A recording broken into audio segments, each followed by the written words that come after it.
ఏది నీ బాధ, నీ కష్టం, నీ బలహీనత ముఖ్యంగా గుర్తుపెట్టుకో. నీ బలహీనతలు అస్సలు చెప్పుకోకూడదు. నీ కష్టాలు చెప్పుకోకూడదని చెప్తున్నాను.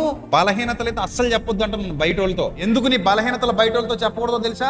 సరైన సమయంలో నేను లాక్ చేస్తారు, సరైన సమయంలో నేను ఇబ్బంది పెట్టేస్తారు. నీ బలహీనత ఇది అని తెలిసిపోయినప్పుడు నీ మీదకి డ్యాన్స్ చేస్తాడు, లేదా నీ బలహీనతలు అడ్డు పెట్టుకుని నిన్ను తొక్కేయడానికి చూస్తాడు. నీకు వాడికి మాటలు బాగున్నంత వరకు పర్లేదు. ఎప్పుడైనా అమావాస్య రోజు అట్టు పెట్టలేదు, పొన్నమ రోజు బూరి పెట్టలేదు అన్న బాధ కలిగింది అనుకోండి, ఆడ ఆశించింది నీ దగ్గర దొరకలేదు అనుకోండి, అప్పుడు బయటికి వెళ్ళి నీ బలహీనతల మీద ఇంకో 2 బలహీనతలు యాడ్ చేసి అక్కడ నీ గురించి చెప్పకూడనివి, చెప్పాల్సినవి, అనకూడనివి, అనాల్సినవి అన్నీ అంటాడు. అలా నిన్ను చెడ్డ చేసే ప్రయత్నం చేసేవాళ్ళు నీ చుట్టూతో ఉంటారు. జాగ్రత్త. కాబట్టి ఎప్పుడూ నీ బలహీనతలు ఎవరితో చెప్పొద్దు? ఇతరులతో చెప్పొద్దు. నీ బలహీనతల గురించి ఇతరులతో మాట్లాడొద్దు. మరి నీ బలహీనతల యందు నీతో పాటు సహానుభావం గలవాడు ఎవరో?